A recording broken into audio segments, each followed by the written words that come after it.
Everyone, well, this is starting to get a little bit exciting for Jeremy, in that he's getting ridiculously close right now, and we're going to try and come up with an ETA. So here he is plodding along, still in headwinds. The Sabdalone over here, and let's just give you a distance off. He's ridiculously close. He should be here in hours, but the weather's still not doing him any favors. He's only 52 miles away. It'd normally be 10 hours, and he'd be in. And he's got pretty much it's not really a southeasterly, it's an east southeasterly wind, and he's coming around trying to get there as best he can. He's been doing reasonably well. At one point I think he was doing 4 knots, nearly 3.3 knots, but he still can't make the course to Les Sables d'Olonne, so he's heading out in a northeasterly direction. And then the irony here is, I'll just show you something. If I zip back here, you can see what's happening to the weather. And there's a big system here, and it's about to change. The tailwinds are coming just as he arrives in Les Sables d'Olonne. So touch wood, assuming everything goes well. So we'll just plod along with the reality right here, right now, and you'll see what's going to happen. So we go forward. I'm just toggling this forward 2 hours, 3 hours, 4 hours. He starts to run out of breeze. So it's currently coming up to 11 o'clock here. So by about 3 o'clock this afternoon, he'll be around here somewhere, and the wind's going to drop back to like 3 or 4 knots, and then basically pretty much go nowhere, but it's still on the nose. So he's going to sit there for quite a few hours. And in fact, this is now into tonight. Okay, so he's got light headwinds.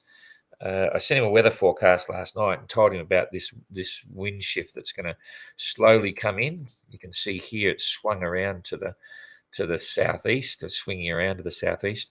I would have thought he might have tacked back across now to come down here, because if he comes down a bit, he might be able to ride this southeast straight back up to Les Sables d'Olonne. But anyway, let's just wait and see what happens. So by tomorrow morning, it's still holding southeast. And of course, he's at the top end now. He's up here somewhere. If he's still sitting there, he comes around on the other tack and it's on the nose again. So I'm not sure what he's up to there, but it's still not doing him any favors, because he'll be to the north of the run line, you might say, down here. And he's got to come down. So as he's tacking over to come down, it's on the nose again. So he's going to be coming back here. I'm not sure. It's all getting rather confusing to a degree. And then it's going to go round before these tailwinds. So the earliest I'm going to suggest that Jeremy is going to arrive at Les Sables d'Olonne is around about 5 o'clock tomorrow afternoon, because this is like 2 o'clock in the afternoon. He's probably still going to be sitting up there, but he might then get a slant to head in.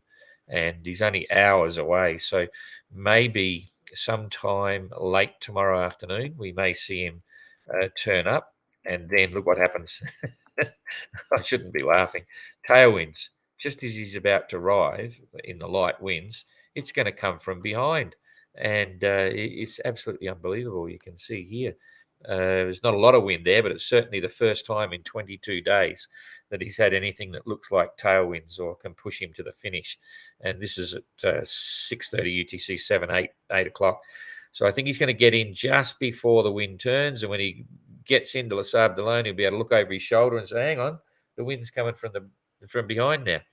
So that's really all there is to talk about there at the moment.